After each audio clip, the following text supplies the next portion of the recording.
Okay.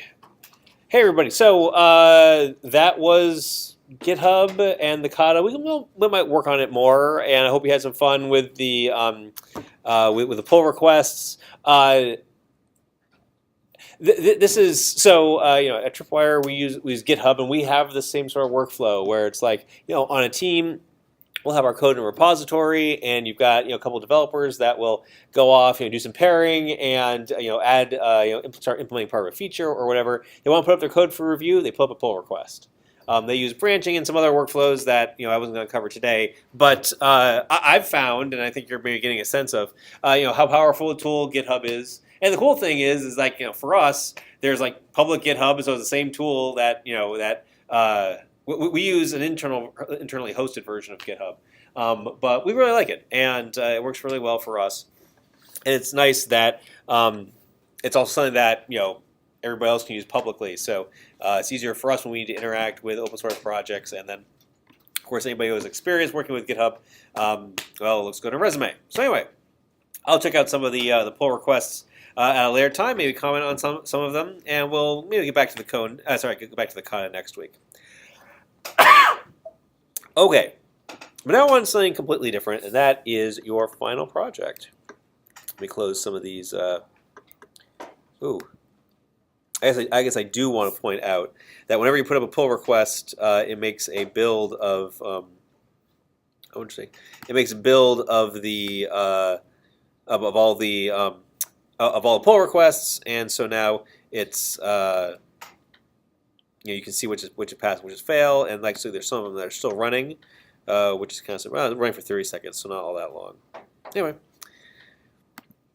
okay, project 5. So our long, oops, no, that would be D2L. We don't need to see that. I want project 5, not quiz 5. So our long national nightmare of building an airline application is almost to an end. The last phase is to build a rich internet application for your airline. So this, so with your project 4, you used the web technically, right? You used a REST API, which is leveraging the web's, one of the web's primary protocols, HTTP, to communicate between a web server running your airline servlet, and yawn, we're still doing a command line. Well, no more command line! Yay, we're finally free from writing command line applications. We get to write something where we can actually interact with it. Okay. Now, this is a course in Java, and there's only 3 weeks left, and I don't expect you guys to learn HTML and JavaScript and all those other things overnight. So we're using a tool called Google Web Toolkit, which is a project that Google started probably close to 10 years ago now. Which basically leveraged the Java programming language to write code for the web.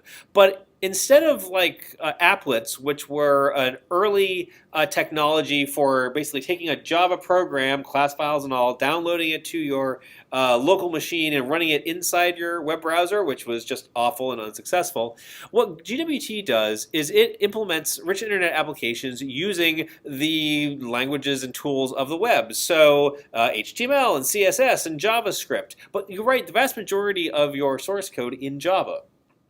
So you can watch the lecture on it, and you'll learn about that there's this whole tool set for taking Java source code, compiling it down, and from it, using a special compiler that converts the Java source code into, well, highly optimized JavaScript and a little bit of HTML and CSS thrown in. Truth be told, GWT has not taken over the world. It still works. It's still supported mostly. I don't know how much Google still uses it, but there's still some people out there that use it. I've found that it's useful for this course, but I don't think any of you are going to become millionaires writing GWT programs. But really, what I wanted to do is I wanted to give you I wanted you to write a visual user interface. The command line stuff is getting boring. No one really writes that anymore. But I wanted something that you can accomplish in 3 weeks, and so this is due in 3 weeks. I'm going to cover this in two parts because there's a lot here, and also you're still probably just now diving into your project 4. I think a lot of the concepts will make more sense next week after you've been playing with the with use of the web server and sort of writing these integration tests that run all sorts of stuff. But I want to launch it tonight. I wanted to show it to you guys, maybe answer some of the fundamental questions, and maybe show you some of the Maven tools, and we'll dive into the source code next week. Okay, sound good. So. This will be, so Project 5 is a real web application, meaning that you hit a URL, and instead of getting just a bunch of text that come from a REST service, you actually get something that you can interact with. You can put in buttons, you can put in text fields for entering stuff, all sorts of good things. When you watch the GWT lecture, you'll learn all about it.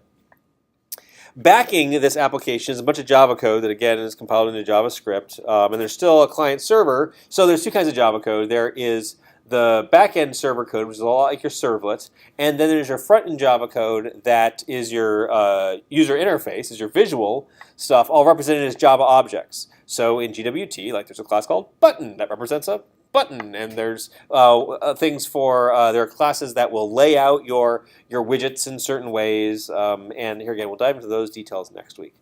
But today I think I'll talk about some of the pieces parts. I'll come back to the details of the assignment after we've seen what we need to do. So, for Project 5, there is another archetype for it because there's a whole bunch of stuff that needs to be there for your Maven configuration and stuff to help you get started with the assignment. So I'm going to generate the archetype. I'm going to put it, though, in the right place.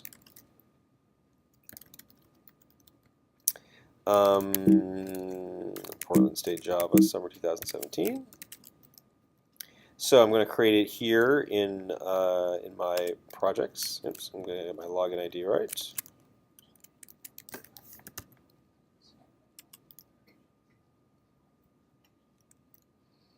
Yep, that's all good. It added it.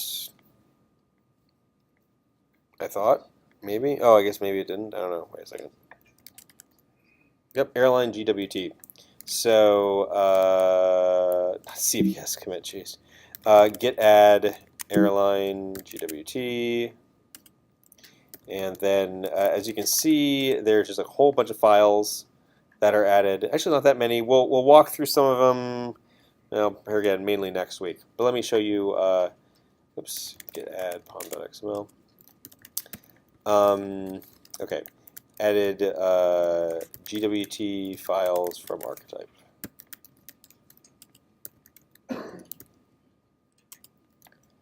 Okay, and now I'll also go and open my, let's see here, I might need to reopen my project after I sync it.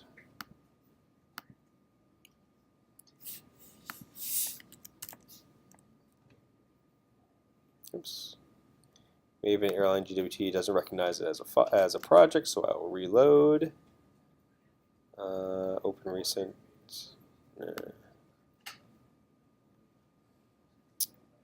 Airline GWT. Oh, actually, no, wait. I want to open this top level one. Open this project. Oh, maybe I just needed to do this. Import changes. Yep, okay, now it sees it. Sorry. Okay, so I have a new project and use Maven to run it. So let's see here. We'll do what we always do, Maven clean and verify. So even though in a GWT project you write a user interface, you can still have, you still have Java code. And actually the nice thing about GWT is that it's virtually all Java. So you can use the tool set that you've come to rely on for working with Java. So you can use JUnit tests, right? You can have unit tests, you can use the Java collections, all this good stuff. And you can use this to write the logic for your web UI. So you can do things like, hey, when the user interacts with a button, here's what I expect to happen. You can write that in a JUnit test, which is super cool. And I also have some examples, and we'll see more of them next time, about writing integration tests. So just like with your integration tests in Project 4, integration tests for Project 5 require some stuff to start up. Like you have to start your GWT application, and then you can interact with various things in it. Like you can actually run the run the user interface in like an embedded browser, and you can have your Java unit tests or your Java integration tests interact with it. It's pretty cool stuff. We'll see more of it next week. Okay, great. Everything ran well there. So if I want to run my application, I say Maven Jetty run war. So you guys remember what Jetty is, right? Jetty is the actually, I want to make sure that's run war. Yes. So I'm going to start up my web application. So okay, sorry. The GWT source, the Java source code, all gets compiled into a web application. So there's some Java code in the back end, and then there is HTML, JavaScript, and CSS on the front end. And all this gets packaged up into one of those WAR files, a Java web application, and deployed off to Jetty. So now, if I go and I'll open up my browser, I'll just go localhost 8080. Is it /airline? It is, just like in your other assignment. Poof! I've got a little web page that I can interact with. And so I've got a button. I can click on that button, and it pops up a dialog, and it tells me about an airline. So this is what you can build with GWT. And all of this, essentially, is written in Java source code. So if you go look at what's there in IntelliJ, you've got, like, where is it? Oops, that's the web. I don't want the web one. I want the GWT one. If you look in the right place, and you can see what the client server directory is. So like airline GWT, this is a main class. Sorry, why come I don't see it up here? I want to make it full screen, sorry. There. As you can see, you've got each one of these buttons here is represented by a button object that's stored here in a field in a Java class. And we'll go into more details about what all this stuff is next week. But this is what you can do. You can run your application. I have examples of how to handle exceptions because students have found it really confusing how to do that in the past, and so I wanted to talk about that. But spoiler alert: you click on something and you get a big stack trace, which is cool because it's like a Java exception, except this is running in a web browser, right? This is all JavaScript. You go and look at the source. Right? A little bit of HTML, some JavaScript. Here's all the JavaScript. So this JavaScript is actually compiled from that Java source code, and it's not terribly ugly. So you can see like you've got like an airline class and stuff. I'm trying to think if there's anything that like would look familiar. Like maybe the method name, exception. No. So anyway, this is a kind of a wacky environment to work in, but I think it fits really well with the class. Here again, we've been talking about Java, you've been learning about Java, and I want you to be able to use your Java programming skills to be able to write a user interface, and GWT lets you write web user interfaces really easily. So from Maven, you can just run the whole application, but there's something else that you can do with GWT. So one of the things that web developers expect is to be able to have rapid iteration on their programs, right? To be able to make like a little tweak to the UI, maybe change a label or implement UI functionality and sort of like a button handler and stuff like that, and then just reload in their browser, reload the JavaScript, and have it work. GWT allows you to do that. I'm going to clean because I find things work better when you clean. If you say GWT run, does the following. It builds your application because I just cleaned it. And then it runs your application in a special mode called development mode. And what this does is it doesn't compile the JavaScript all the way. It runs your application in a mode so that you can debug it really easily and so that you can interact with it. And so like, it's a little slow because it still has to follow the source code. But here, like I've got show airline, and let's say I want to change the name of that label. So I can go into my source code. I can find show airline. I want to say show airline to the class. Let's see here. It'll save it when I navigate away from it, and now when I reload, it'll recompile it, and now the label of the button is changed. And so what this allows you to do is build up your front end code. You write Java to say, okay, I'm going to do this when I handle a button. I'm going to arrange my UI thusly. I'm going to add fields and stuff like that. And then you can just simply reload your UI and you see the changes. Compare that to like what you guys have to do with your project 4, right? Like you make a change to your client, you got to recompile the whole thing, or I guess you can rerun from IntelliJ. That's not so bad. But this lets you make your front end changes to your web application really easily. So here's what you're going to do for your assignment. So I start you off with this set of with an archetype that basically gets the application there, and then your job will basically do the following: take the skeleton application and have fun writing a UI.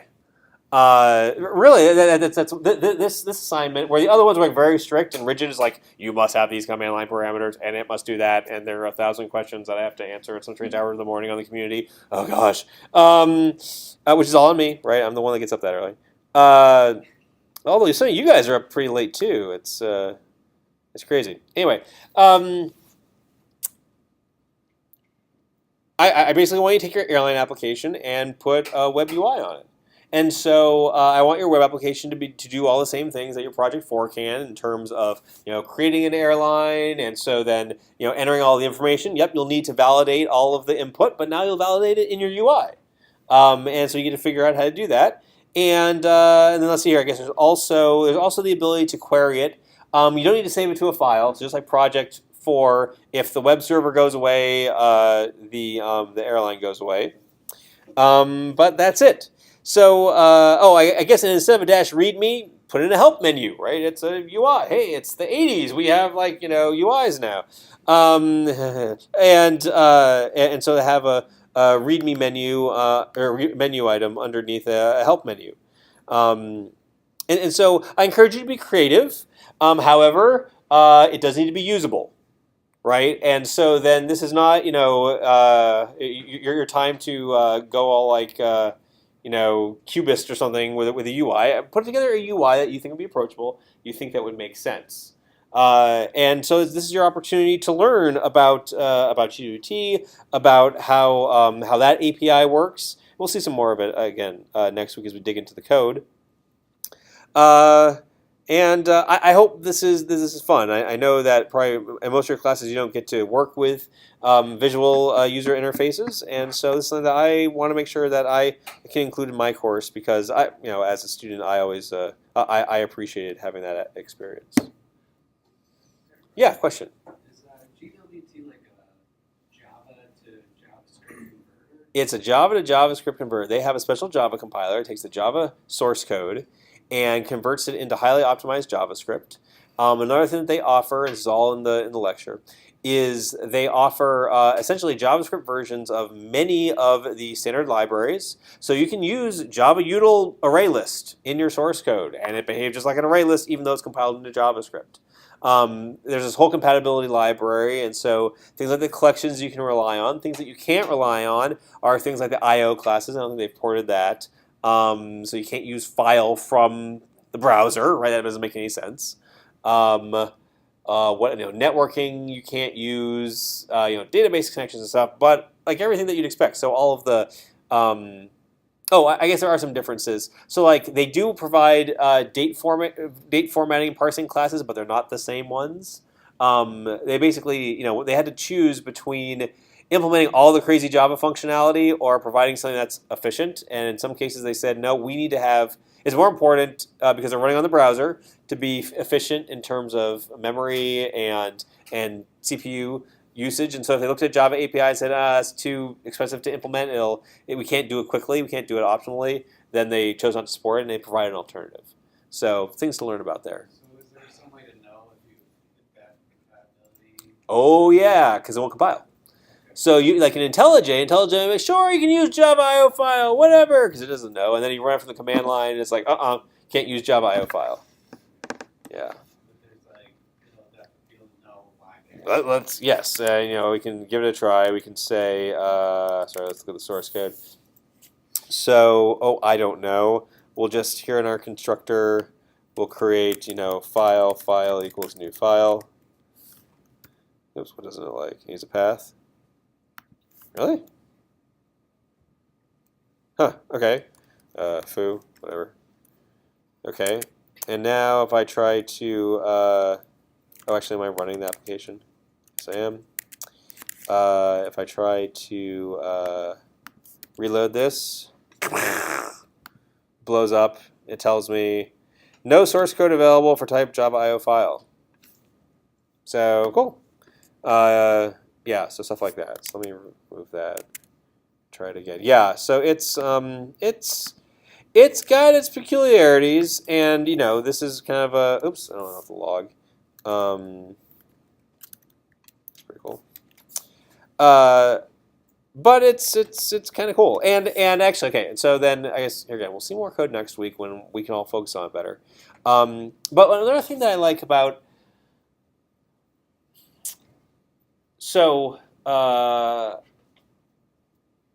in your projects 1 through 3, they were all single process, and it was all start at the beginning of main and end at the end of main, or when you exit, or whatever, right? And then project 4, we have these two. We have distributed programming, right? You have a client process that's talking to a server process over HTTP, and that's a different programming experience, right? You're probably finding it where it's like, oh, I've got to think about what two things are going on. With Project 5 and with GWT and with web programming in general, you take you have to deal with asynchrony in your programming, meaning that a button click can come in at any time. The user can enter in stuff and hit return at any time. So your program is kind of reacting to things that the user is doing, much like your servlet is. Right, so your servlet in Project 4, you start up your web server, you start up Jetty, your web container, and it creates your servlet object and just waiting for something, right? And because what calls your do-get method? I don't know, the container does when it gets a URL request, right? So you have to abstract out sort of what's happening around you and just saying, hey, I'm trusting that my code is going to get called eventually or get called when it's supposed to. It's really in somebody else's hands. Well, even more so in the UI, where your code, where you're basically saying, okay, well, here's a description of my UI in Java objects. And so you go and you create all your buttons and you can lay them out and you can sort of arrange everything. And then it just sort of sits out there, gets displayed, and it sits out there until the user interacts with it. You don't have any control over that. And as a result, the style of programming is a little different. You're saying, hey, here's a button, and by the way, when that button is clicked, do this thing. But you don't know when that button is going to be clicked exactly. You just have to know that when it is, okay, great. The browser is going to, because this is like a button in the browser, right? The browser says, oh, well, when this button is clicked, go call the right JavaScript off that was created by GWT, and then that's when your code gets called. So there's another level of abstraction, which is challenging, right? So we've gone from really the 70s all the way to the 90s in in this class. So we've gone from a straight line command line program all the way to working with let's be generous. Let's call it the early 2000s with a rich internet application using JavaScript. Cool. Hope it's exciting. Although I know it's kind of hard to get excited about something at 9 o'clock at night after listening, after doing pair programming for like 2 hours. Okay. Any questions? We'll see much more of this next time. Great. If not, let's go home. Thank you very much, everybody. Again, thanks for accommodating my schedule. I will. I've got a lot of emails to go through. I'm going to go home and fall asleep. So we'll deal with stuff tomorrow morning. Have a great rest of your evening.